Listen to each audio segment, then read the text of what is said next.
cruzar os horizontes, vencer montes e mares, com a luz do saber, pela virtude de amar.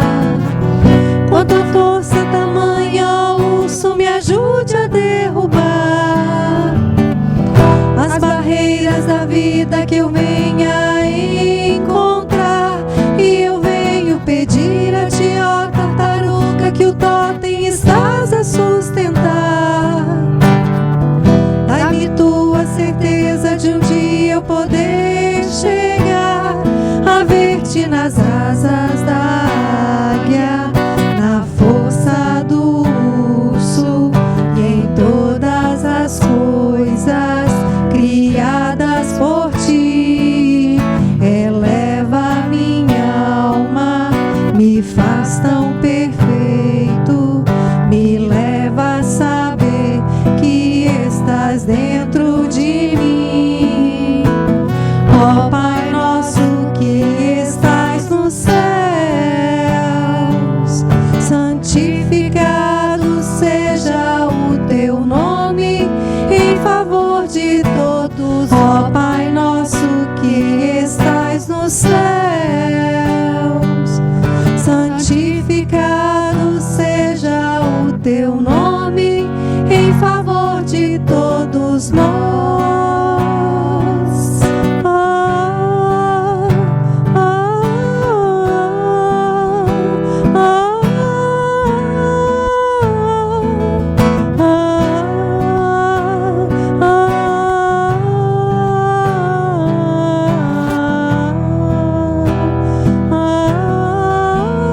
Em favor de todos nós.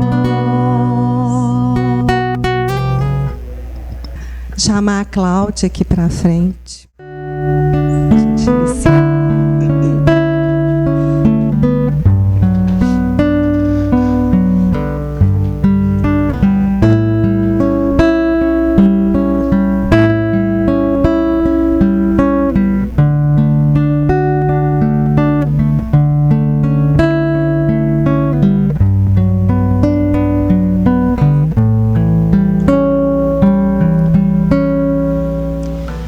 Vem, meu amigo, vem, meu irmão, és um porto seguro para o meu coração.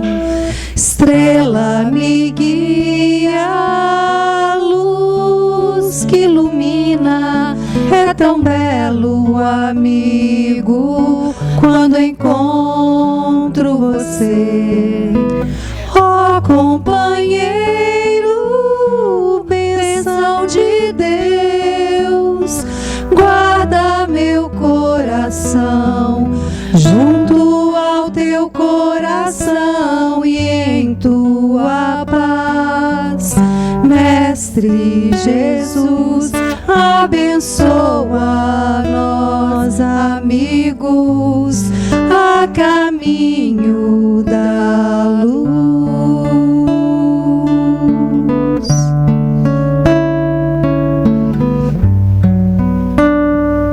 Mais uma vez.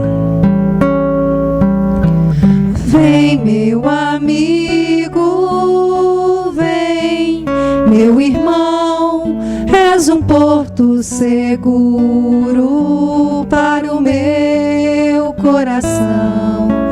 Estrela me guia, luz que ilumina, é tão belo, amigo, quando encontro você.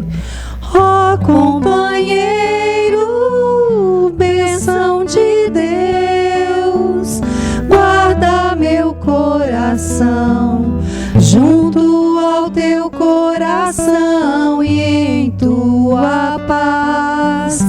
Mestre Jesus, abençoa nós, amigos, a caminho da luz.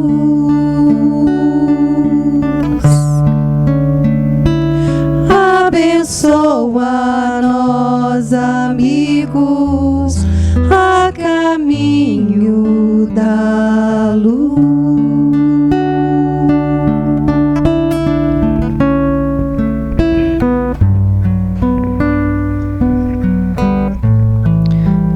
noite a todos. Então vamos aproveitar essa energia boa da música. Aqui agora, vamos fechar nossos olhos. Vamos fazer uma respiração mais profunda. Vamos acalmar nossa mente, aquietar nosso coração e buscar sintonia com os planos mais altos, os planos divinos, na certeza de sermos bem cuidados, protegidos, amparados, sempre. E em especial agora aqui, nesse momento, nessa casa tão acolhedora, nosso lar. Vamos agradecer a Deus, nosso Pai maior, pela oportunidade de estarmos aqui hoje juntos, nesse momento. E que as sementes aqui lançadas pelo nosso irmão palestrante possam penetrar nos nossos corações e gerar frutos.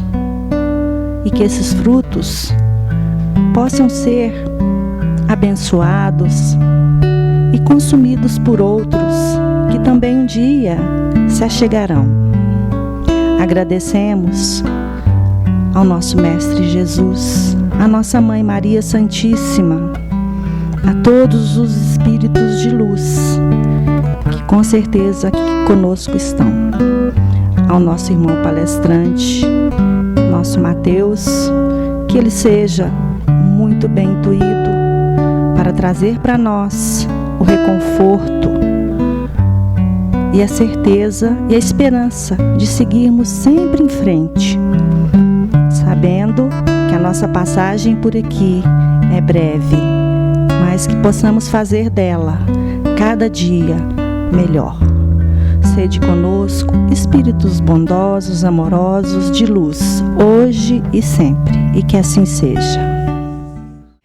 É com muita alegria, sob a égide do nosso Mestre Jesus, que estamos iniciando nossas atividades de hoje. Sejam bem-vindos ao Núcleo Espírita Nosso Lar para mais uma noite de estudo. A programação das atividades do núcleo são exibidas no telão antes das palestras. Porém, quem preferir, na secretaria temos a programação impressa, além da modalidade digitalizada. Lembramos que o núcleo possui equipes de visitas a enfermos com aplicação de passe e fluidoterapia e também implantação de culto no lar. Mais informações na secretaria. Nossas palestras são inspiradas no livro Vinha de Luz e o assunto de hoje é relativo ao capítulo 84, cujo título é Somos de Deus, e que está no Evangelho de João, capítulo 4, versículo 6. Nossas palestras estão disponibilizadas no nosso canal do YouTube, Núcleo Espírita Nosso Lar. Inscreva-se e ative o sininho para ser notificado de novas postagens. E para falar sobre o tema, Somos de Deus, é com muita alegria que convidamos agora o nosso amigo Mateus Moraes, que é palestrante espírita e colaborador aqui do Núcleo Espírita Nosso Lar. Seja bem-vindo, Mateus. Boa noite a todos. É uma alegria estar aqui de novo com cada um de vocês. A gente gostaria de iniciar agradecendo à casa pela oportunidade de estar aqui mais uma vez, né? A diretoria que nos convida, cada um que está aqui presente, né? Que deixa essa noite ainda mais alegre e mais feliz. A Deus, os bons espíritos, né? Que estão aqui nos intuindo, nos iluminando, e pedimos para que possa ser uma noite muito agradável, uma noite de aprendizado, de trocas, não é mesmo? Gente, antes de começar, eu gosto sempre de deixar uma mensagem, que é a seguinte: nós viemos aqui com muito estudo, tentamos nos preparar bem para trazer uma mensagem bacana, que baseada nessa doutrina que tanto nos esclarece, nos consola, mas a gente sabe, tem consciência de que é falível. Então, é nesse dizer que a gente espera que todo mundo ouça com atenção, mas passe pelo crivo da própria razão, não é mesmo? Pense sobre o que foi dito, não tome como verdade tudo, que a gente possa analisar, fazer esse papel interno, que é muito importante, não só para essa situação, mas para todas que a gente vive, não é mesmo? Porque o que é maior e mais bacana. Então, hoje, a leitura que nos foi passada para a gente fazer a apresentação, está lá no capítulo 84, Somos de Deus, do livro Vinhas de Luz. Quando o Naron me passou a leitura, quando eu fui procurar, aí o nome já me deixou animado, né? Somos de Deus. Aí você pega o versículo de João, nós somos de Deus. E é a segunda ou terceira vez seguida que eu estou vindo aqui e que tem uma relação muito próxima com Deus a palestra. É claro que a gente sempre está falando dele, né? Porque ele é nosso Criador. Mas tem um enfoque. E aí eu já fiquei animado, falei, nossa, que bacana, né? Falar de Deus e tal, talvez minha proximidade tá bacana. Aí passa 5 minutos, dá aquele balde de água gelada e a gente se lembra muito mais devedor. Na verdade, eu me senti muito mais na missão de realmente estudar para me entender, né? Porque quem primeiro escuta, quem primeiro estuda sou eu mesmo. Então a gente pega e cai na realidade, que na verdade todos nós temos que ter essa relação construída dia a dia com Deus. Mas mesmo assim, sabendo da luta, é uma alegria poder estar aqui conversando com vocês sobre esse tema. Então, vocês estão vendo, somos de Deus. Aí o Emmanuel vai se valer da primeira epístola de João, capítulo 4, versículo 6, onde ele vai dizer, nós somos de Deus. Vejam bem, não é uma sugestão, não é uma dúvida, é uma afirmação. Ele está falando para a gente, é afirmativo. Nós somos de Deus. Todos nós, sem exceção. Isso é muito bonito. É bonito porque quando a gente para pensar, nossa, Jesus, que a gente tem consciência, né, de maior grandeza, espírito de maior envergadura que passou pela terra, é de Deus. Mas eu também sou. Sou originário dele. Minha origem é divina. Mas a gente também tem que lembrar que aquele irmão que dá aquele trabalhozinho, que a gente considera assim, miserável, também é de Deus. Então, nós estamos falando de todo mundo. Mas aí fica uma grande questão. O que nós temos feito com essa nossa relação com Deus? Hoje, nós estamos aqui num centro religioso. E eu acredito que a maioria de nós assumimos que nós temos uma origem divina, que parte de Deus, o nosso Criador. E não só nesse centro religioso, em muitos outros. Mas o que isso tem feito de diferença para o meu viver? Tem sido apenas um título que eu assumi, que eu decidi aceitar? Ou realmente tem feito diferença na minha vida? Porque se somos de Deus, deuses nós somos. Jesus vai nos dizer isso. Vós sois deuses. Porque temos a origem do nosso Pai. Nós estamos nele e ele está em cada um de nós. Então nós temos uma responsabilidade. Nós temos uma responsabilidade perante a nossa filiação. O que nós temos feito a partir daí? E Emmanuel vai justamente nos chamar a atenção nesse texto sobre a edificação desse relacionamento com Deus. Porque Emmanuel vai nos dizer que é muito difícil, de fato, construir uma relação sólida com Deus ainda na nossa imaturidade, na nossa infância, espiritual, de fato. Nós ainda não somos constantes. Nós ainda estamos tropeçando. A materialidade ela ainda é muito forte, nos atrai muito. E nós acabamos muitas vezes perdidos, esquecidos, ignorando a nossa filiação, a nossa origem. Damos ainda muito mais vazão para os nossos vícios, para os nossos problemas, dificuldades, do que de fato as ferramentas que nós temos para o autoconhecimento, para o autoaprimoramento e para a construção dessa relação com o nosso Pai.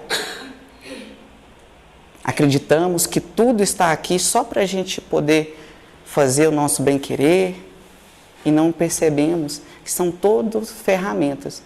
E aí, baseado nisso, eu fiquei pensando, poxa, como que eu vou trazer isso? Porque a mensagem, ela é clara, mas eu acho que é bacana a gente ir esmiuçando para a gente poder perceber como de fato isso se aplica na nossa vida. Porque às vezes a gente fala que está distante de Deus, ou às vezes a gente fala que está próximo de Deus, mas de fato não faz essa percepção para ver se a boca está falando realmente aquilo que o coração está cheio.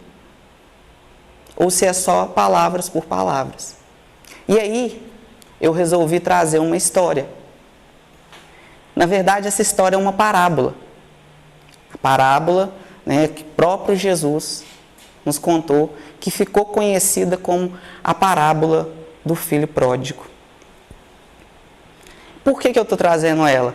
Porque, para mim particularmente, e eu espero que surta um efeito também positivo para vocês, é que com uma história, com personagens, a gente tem o poder da identificação, de aprender com o exemplo, do que não fazer, do que eu já vivi, de relembrar, de ter as circunstâncias. Então, eu vou contar ela aqui para a gente, acredito que muitos de vocês conhecem, mas eu acredito que vai ser bem bacana. A parábola do filho pródigo, só para introduzir um contextozinho, ela, nos Novos Testamentos, inclusive do Haroldo Dutra Dias, ele já coloca como uma parábola dos dois filhos. Por quê? Quando a gente pega a parábola do filho pródigo, o nome ele é um pouco reducionista. Nós temos, muitas vezes, a mania de focar, às vezes, só no personagem que está ali no título, de prestar atenção só naquele enredo, e às vezes a gente perde um contexto muito grande de personagens que são tão valiosos quanto. Então, alguns autores novos já estão redefinindo o nome dessa parábola, e se eu pudesse sugerir, ainda falava que era o pai e os dois filhos, que eu acho que ainda tem esse personagem que vai nos chamar muita atenção e vai contribuir para o nosso entendimento de hoje. Mas Jesus, então, vai contar aos seus discípulos, mas também nos conta, que um pai tinha dois filhos. Dado certo tempo, o filho mais novo chega até o pai e pede-lhe que ele divida a herança e lhe dê a parte que lhe cabe. O pai acata o pedido desse filho, divide a herança, e esse filho pega a sua parte. Passado alguns dias, ele toma posse e vai embora da casa, da fazenda do seu pai. Jesus vai nos contar que ele vai para uma terra longínqua, onde ele vai gastar tudo de forma dissoluta, quer dizer, desperdiçando, de forma pródiga, gastando mais do que tinha, sem se preocupar em ter alguma remessa, sem se preocupar em multiplicar o que ele recebeu, e como não poderia ser diferente, ele perde tudo e fica numa vida miserável. E para piorar, Jesus nos conta que naquela cercania onde ele estava, o espaço, né, começa a sofrer uma seca tremenda. E por isso a comunidade começa a passar muita fome. E esse filho, o filho pródigo, como não seria diferente, estava quase a perecer de tanta fome que sentia, de tantas necessidades que tinha. E realmente, para não morrer, ele aceita um emprego como cuidador de porcos. Uma profissão que, para a época, era extremamente indigna, mas ele não tinha outra solução. Só que ele recebia muito mal. Para ser sincero, ele mal recebia. E continuava padecendo de muito sofrimento. Até que chega numa fome tão grande que ele começa a disputar com os próprios porcos a comida que lhes eram oferecidas. E é nesse momento em que ele está sofrendo de dor gigantesca, em que ele está, podemos dizer, no fundo do poço, que ele se recorda do seu pai, se recorda da fazenda e lembra-se da dignidade com que ele era tratado. E aí, ele planeja no seu subconsciente: irei me levantar, voltarei para minha casa, pedirei perdão ao meu pai, direi-lhe que pequei contra o céu e pequei contra ele. Não sou digno mais de ser chamado filho. Porém, ele vai me contratar como um dos seus jornaleiros, como um dos seus assalariados, porque até eles eram tratados com tamanha dignidade. E assim ele o faz. Ele se levanta e toma o caminho de volta para casa. Porém, vai nos dizer Jesus que antes mesmo que ele pudesse adentrar as cercanias da fazenda, o pai o vê ao longe e sai correndo em direção ao seu filho, se joga em seu pescoço, o abraçando e o beijando, como quem diz: que alegria que você voltou. O filho, meio tonto, assim, sem entender, começa a dizer: pai, pequei contra ti e contra o céu, não sou digno de ser chamado filho. E o pai não deixa ele nem acabar de falar e fala assim: tragam roupas novas, tragam sandálias, tragam o anel da família. Este meu filho estava morto e renasceu, estava perdido e se achou. Matem um novilho cevado e vamos comemorar. E assim é feito. Porém, o filho mais velho, que estava trabalhando no campo, ao findar do dia, volta e vê aquela movimentação incomum. Então, antes de entrar na casa, chama um dos serviçais e pergunta: o que aconteceu? O que está acontecendo? Não estava preparado nada. O serviçal vai contar a história, o retorno do seu irmão. E aí, tomado de uma ira, de um sentimento de injustiça, a vaidade corroendo seu coração, que não acontece com a gente, só com o filho mais velho, diz: não entro, não entro, e fica lá. O pai, percebendo aquela situação, vai até o seu filho, sai da casa para esclarecê-lo e pergunta: meu filho, o que houve? O que ele vai dizer: meu pai, sempre estive contigo, tudo o que me pedisse eu fiz, estive na fazenda todos esses anos, nunca me desse um cabrito para eu poder comemorar. Seu filho volta miserável, gasta tudo, você mata um novilho cevado para ele, eu não entro. O pai, com tamanha generosidade, cuidado e carinho, vai dizer: meu filho, tudo que é meu é teu, sempre estiveres comigo. Seu irmão estava morto e renasceu, estava perdido e se achou. É justo que nos alegremos. E assim termina essa história, a parábola do filho pródigo. E aí, nós vamos trazer aqui esses 3 personagens para a gente poder perceber sobre o que o Emmanuel vem nos dizer, dessa nossa relação com a nossa divindade, com a relação com o nosso Criador. Caibar Schutel, no livro Parábolas e Ensinos de Jesus, quando vai tratar justamente da parábola do filho pródigo, vai nos dizer que os 2 filhos representam 2 momentos da nossa humanidade, momentos que nós passamos. E o pai vai nos representar nosso Pai maior, que é Deus. E aí, então, a gente vai começar conversando um pouquinho sobre o filho pródigo. É importante que a gente entenda, um pouquinho antes de entrar nas características dele, o contexto que a gente está falando. Nós estamos falando de aproximadamente 2000 anos atrás. Então, e de uma sociedade oriental, onde a família tinha um peso muito grande, um vínculo muito forte, onde a sociedade era muito unida, porque eram apenas poucas casas. Então toda a comunidade era quase que como família mesmo. O pai tinha uma figura central, de grande sabedoria, de grande poder. E aí então, quando o filho pródigo pede a herança para o pai, com o pai ainda em vida, ele rompe com a comunidade, com a família e com o pai. É um rompimento com todas as suas origens, por tudo que ele fez, com tudo que ele cresceu.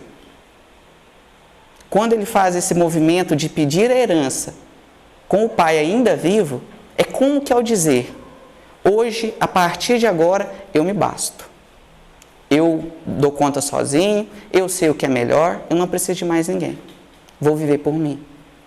Se esquecendo das suas origens, de tudo que criou, daquela herança que ele herdou, que ele não queria saber de onde vinha, mas queria. E aí a gente percebe a imaturidade. Como Emmanuel vai bem nos dizer aqui, a ansiedade da imaturidade que muitas vezes nos toca. A ansiedade de querer tudo para ontem, de não esperarmos o nosso desabrochar, de não nos prepararmos, de simplesmente querermos sair. E aí a gente está falando aqui da nossa relação com Deus, mas quantas vezes não foi na nossa relação familiar carnal que a gente não teve essa imaturidade de não saber ouvir, de esperar? Mesmo que muitas vezes na nossa relação carnal tivesse algum ponto equivocado ali da outra parte, mas a gente não teve a decência de perdoar. Então a imaturidade ainda nos fala muito alto ao nosso coração. E o Emmanuel vai dizer, ela fere-nos o ser. Por quê? Porque quando somos ansiosos, na nossa ainda juvenil espiritualidade, a gente se afasta do que é mais importante para nós. Eu penso muito como se fosse um poço de água cristalina, limpa, onde a gente pode beber, se saciar, mas a gente quer se distanciar, porque a gente quer viver outras aventuras. Então, quantas vezes essa imaturidade não nos toca? Vamos perceber também a ambição inferior. O filho, quando pega tudo aquilo que o pai lhe deu e sai, sem querer levar consigo as mensagens, a sua origem, descartando tudo que lhe foi oferecido até então, é porque ainda estava tomado de um sentimento inferior, ligado muito à matéria. E quantas vezes isso não é real para nós? E nós precisamos entender que tudo que nos é dado não é mais do que um empréstimo para que a gente possa se aprimorar, para que a gente possa viver de uma forma digna, bacana. É sadio, está ótimo. Mas a gente precisa gastar tudo dessa forma, querendo gozar o tempo inteiro, pelos nossos desejos, pelos nossos quereres. Estamos desperdiçando tanto quanto o filho pródigo. E aí, vale uma lembrança. Não estamos falando apenas de coisas materiais. Emmanuel, no capítulo 24 do Pão Nosso, também intitulado Filhos Pródigos, vai nos dizer que somos todos pródigos quando temos as ferramentas em nós da inteligência e a mal utilizamos. Quando temos o dom artístico e o escondemos. Quando temos a força do trabalho e a preguiça nos domina. Pois são todos recursos que nos são oferecidos para o trabalho, para a entrega, para o servir. E quando a gente faz esse movimento de reter ou de desperdiçar, a gente está indo contra nós mesmos, contra a nossa essência. Entendendo que sim, nós estamos num momento difícil e é trabalho diário, é aos poucos, mas é um trabalho diário, que precisa esforço, que exige renúncia, mas que é sadio, que é válido e que nos faz retornar de fato a essa convivência nos braços do Pai, a construção do reino de Deus em nós, do governo que é dele em nós. Aí então, nós vamos agora pular lá para o segundo filho, o filho mais velho, ou o primogênito. Eu confesso para vocês que quando eu escutava essa parábola, quando eu era mais novo, e até pouco tempo atrás, para ser sincero, eu ficava pé da vida, porque eu falava assim, esse irmão está sendo injustiçado. Eu achava mesmo, eu falava assim, isso aí está errado. Eu também não entrava não. Só que aí a gente vai tendo a oportunidade de estudar, de conhecer, e a gente vai tendo a oportunidade de ver todo o contexto e perceber que ele não estava ali com o pai, que ele não ficou na fazenda, porque desejava de fato comungar com o pai. Ele não estava ali porque estava se colocando à vontade do pai. E a gente vai perceber isso por alguns pontos. Vamos lembrar de novo do contexto que nós estamos falando. Na época em que Jesus nos conta, quando havia qualquer tipo de briga, de cisão entre a família, era obrigação do filho mais velho reconciliar pai e filho, irmão e irmão, qualquer tipo que fosse a briga. Era obrigação do filho mais velho fazer essa reconciliação. E a gente não percebe esse movimento. Jesus não nos conta. Então, a gente já percebe que ele já fugiu de um dos seus deveres. E quando ele percebe a volta do seu irmão, que ele mostra tamanha indignação, de injustiça, realmente de uma vaidade, a gente percebe de fato que ele estava ali simplesmente para ser beneficiado. Ele estava ao lado do pai simplesmente porque esperava trocas, favores. Meus amigos, esse segundo irmão nos fala muito próximos, porque hoje, volto a repetir, nós estamos aqui em um centro religioso, mas vale para qual for. Não basta apenas frequentarmos um centro religioso. Não basta apenas ler. Não basta apenas dizer que aceita, dizer que tem fé. É preciso ser fiel. É preciso se colocar à disposição da mudança íntima. É preciso deixar que a vontade do Pai se faça a nossa. Mas é difícil, né? É difícil. É difícil, Ivone. Principalmente para o estágio que a gente ainda está. E é por isso que a gente tem que entender. É difícil. Mas é por isso que a gente tem que entender que é um processo gradual, dia a dia. Se a gente for querer fazer tudo de uma vez, tem que praticar. Se a gente for querer fazer tudo de uma vez, a gente vai estar iludido. A gente pega, gente, fazendo uma coisa, você tem. Eu não bati na minha cara mesmo. Por que você fez isso outra vez, minha filha? Eu mesmo dou uns tapas na minha cara. Oh, meu Deus, outra vez. É isso aí. É o trem difícil. Você tenta, você vai, chega de uma hora. Você cai do cavalo, você cai, então aquele tom feito. Mas nós temos aí, Ivone, no seu exemplo, uma citação bacana, e nós temos alguns caminhos para ser seguido. Eu posso ficar no chão, continuando me estapeando, fingindo que eu quero sair do lugar, e muitas vezes eu quero só dizer que eu estou dolorido.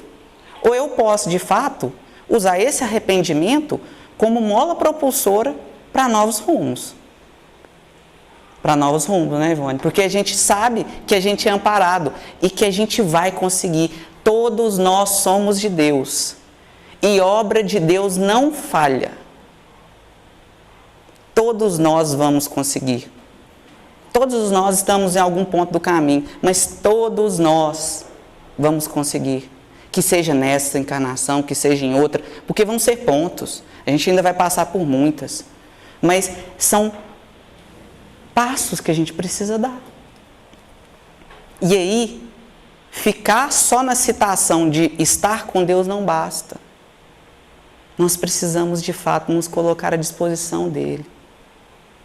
E aí a gente vai perceber que esse segundo filho, tomado realmente da vaidade, onde Emmanuel vai nos dizer que a vaidade ergue-nos falso trono de favoritismo indébito, buscando afastar-nos da realidade. Ele acreditava. Também de querer ter espaço Só para si. dividir agora daquele irmão. Exatamente. Eu acho que isso que fala do ciúme, da vaidade, depois que nós... Eu acho, sim, mas aí eu acho, quando a gente observa isso em nós, vai acontecer, a gente vai ter esse sentimento, esses afetos, porque todo mundo tem. É a gente rever. Exato. Não é ficar se estapeando, não é ficar se afunindo, né? É rever, né? Falar, nossa, eu tenho isso, estou sentindo, o que eu vou fazer com isso? Exato. Eu acho que agora a gente ainda sabe assim. Eu fiz errado. Antigamente eu fazia, não estava nem aí. Então agora já tem uma percepção. Eu não tinha nada. Agora eu já estava fiz outra vez. Nossa, então, É a nossa consciência, né, a Ivan? consciência hoje me cobra. Antigamente eu falava. Exato. Mas isso já... Eu estava igual esse vídeo aí, curtindo a vida. Mas é isso, a gente vai percebendo que são movimentos positivos para o nosso aprimoramento. São movimentos cotidianos. Ontem eu fazia e seguia. Hoje já está começando a me dar uma dorzinha. Eu já estou começando a repensar. Isso quer dizer perfeição? Não, mas quer dizer progresso. E nós temos que considerar os progressos que nós temos feito dia a dia. Não é mesmo?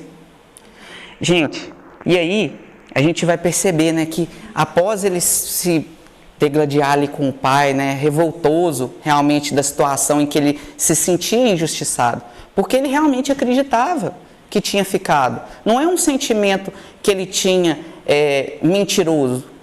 Ele acreditava estar fazendo ali, estar com seu pai.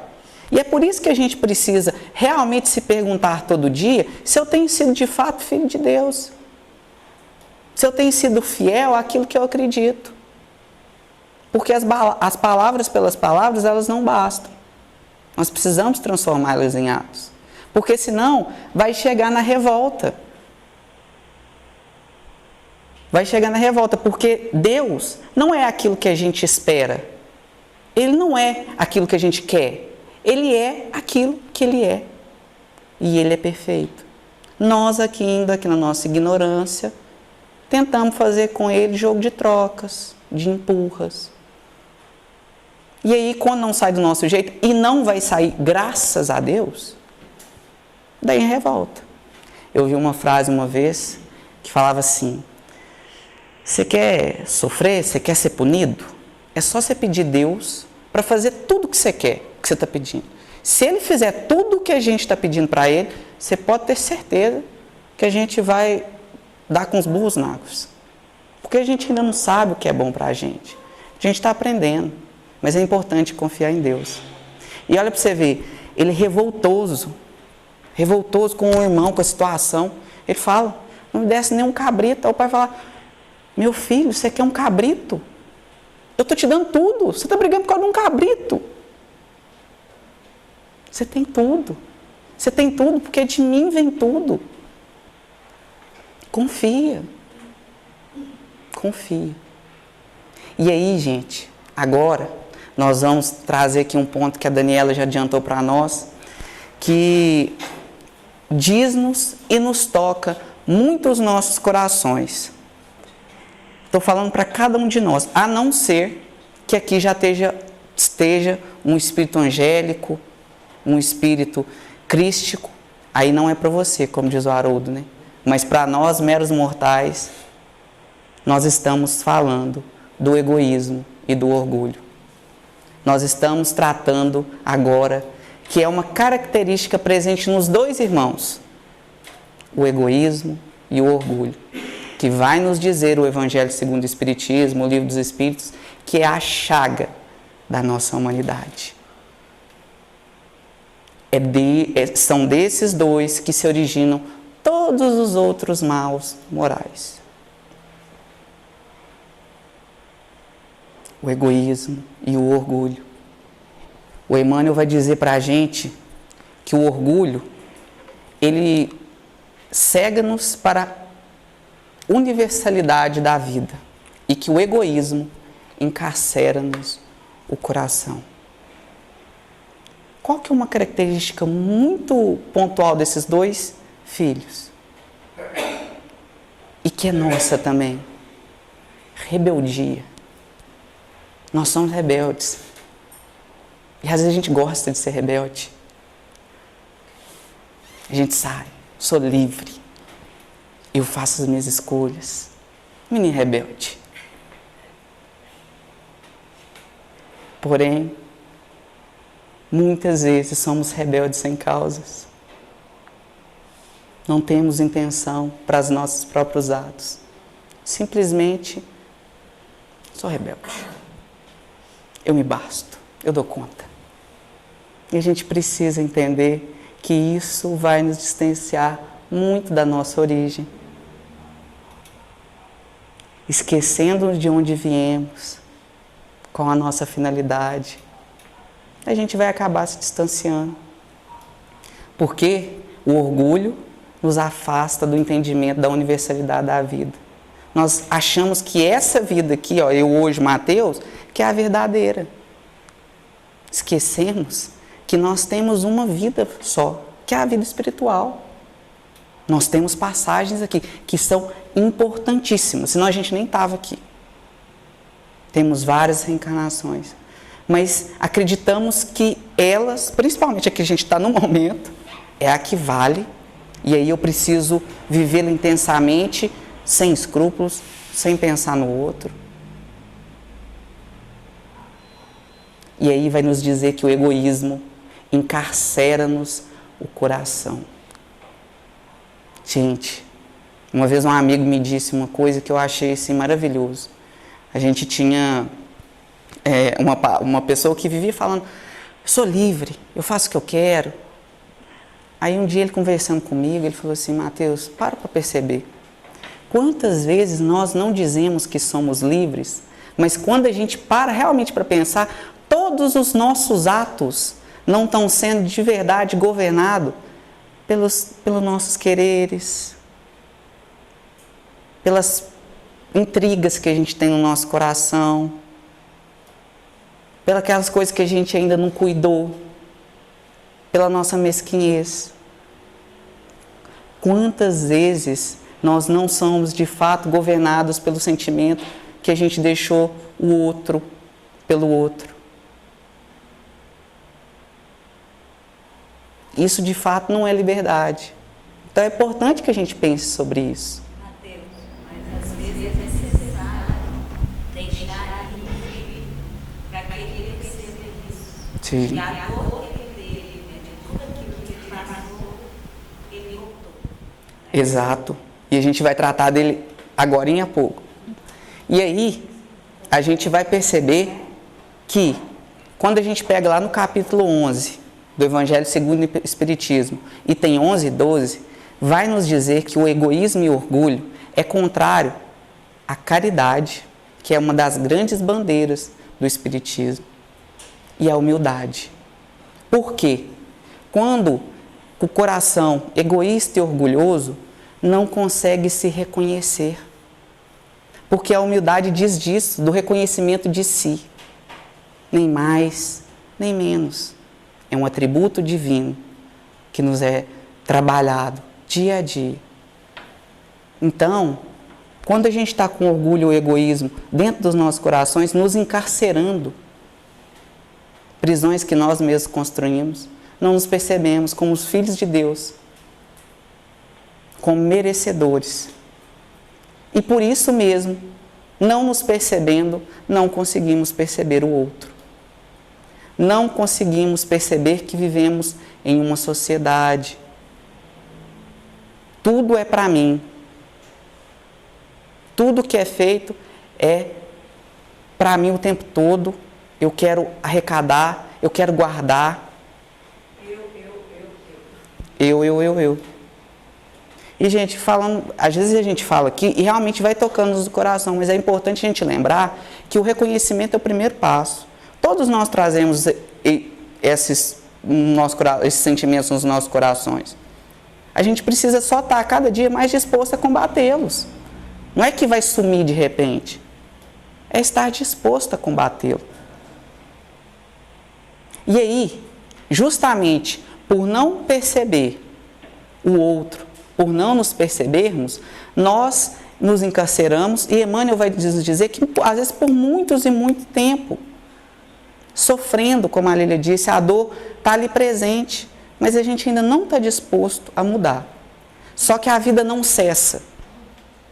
A vida não cessa. E as oportunidades continuam aí para a gente poder despertar.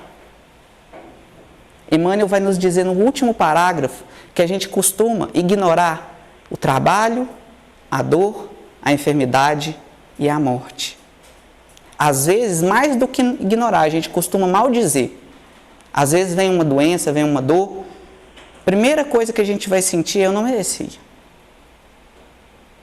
Quando, na verdade, são ferramentas que estão nos dando a oportunidade de reavaliação.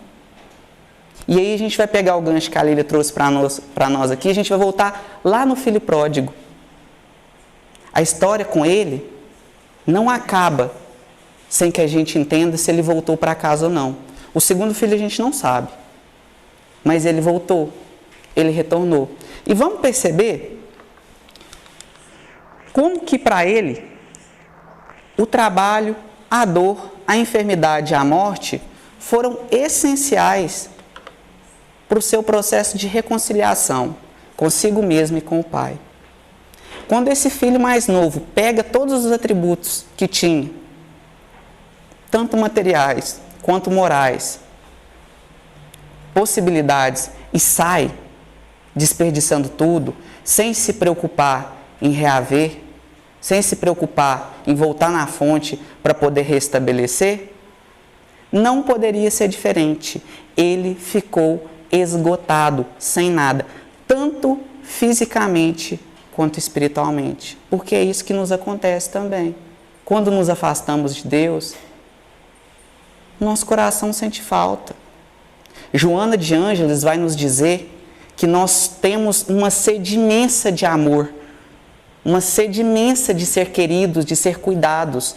Só que ao invés da gente buscar na nossa fonte maior, que é Deus, nos nossos irmãos, na criatura de Deus, a gente busca tomar água salgada. A gente está sedento, só que a gente está tomando água com sal, buscando em outras fontes, o que na verdade só Deus pode nos suprir. Só Deus pode nos suprir. Então, aquele filho, o filho mais novo, já estava enfermo. Enfermo do corpo e enfermo do espírito. As dores da alma, dores do corpo, pois que quando a gente se afasta do Pai, afasta das suas leis, é natural que a gente vá sentir as consequências. Porém, chega um momento em que a dor é gigante. Como a Lília nos disse, às vezes, a dor que está sendo causada no momento não foi suficiente para me tirar do lugar. Eu estou sofrendo, mas eu prefiro ficar ali, porque às vezes é mais cômodo. Só que vai se criando uma teia tão grande que chega um momento que é insuportável. E acontece isso com esse filho. E aí ele planeja: eu vou me levantar, eu vou voltar para casa, eu vou me reconciliar com meu pai e eu vou ter dignidade. E é o que a Ivone está dizendo. Nós também, porque, como a Dani também disse, as dores são naturais da vida, vão acontecer. Os sofrimentos vão vir. Mas o que eu vou fazer com ela? Eu vou me estapear e ficar ali no chão, como birra? Como birra? Ou eu vou me propor a me levantar e fazer esse processo de reconciliação? E aprender. Porque a gente também ignora muitas vezes essa parábola, a gente esquece que o filho pródigo não foi magicamente que ele voltou para casa, não. Ele se levantou, ele fez todo o caminho de volta e pode ter certeza que ele recolheu todo o lixo que ele jogou pelo caminho. E assim é com a gente. Mas ele voltou e fez as pazes com o Pai. Olha todo o trabalho. Olha todo o trabalho que ele teve. E no final, a morte. Nós podemos considerar a morte como vários aspectos. Nós temos várias histórias de pessoas que só no fim da vida tiveram realmente um lapso de consciência e perceberam tudo que deixaram passar. Será que a gente quer chegar nesse momento para o nosso despertar? A gente tem essa oportunidade todos os dias. Mas quando a gente vai se lembrar do filho pródigo, a morte para ele não foi do corpo, foi do homem velho. Foi a morte do homem velho. Daquele ser rebelde, daquele ser vaidoso, daquele ser ansioso, em que todo o trabalho o ajudou. É esse o nosso processo de reconciliação. E para a gente terminar, gente, nós não poderíamos deixar de falar sobre o terceiro personagem, que é Deus. Porque, como vai nos dizer Emmanuel, vai nos dizer João, nós somos dele. Nós somos de Deus.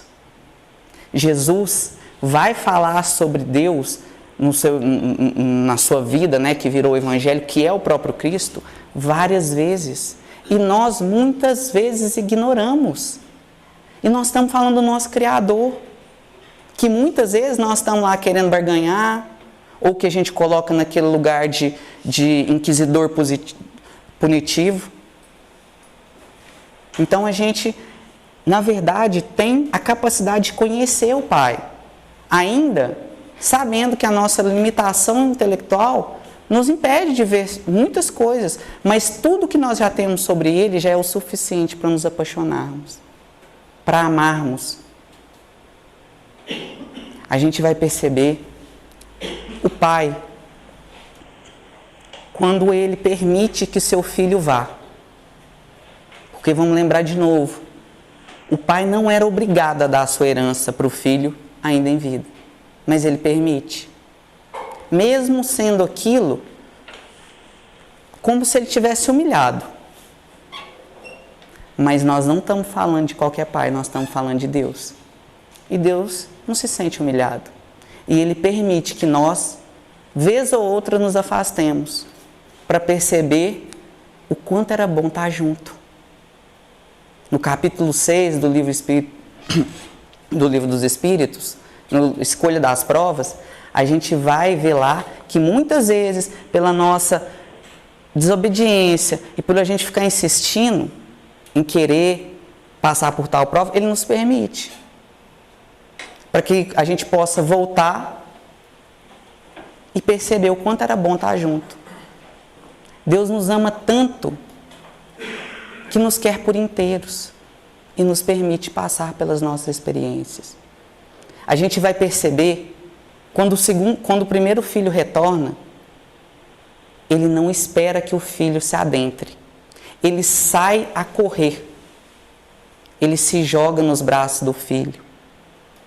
Olha a alegria de ter um pai assim.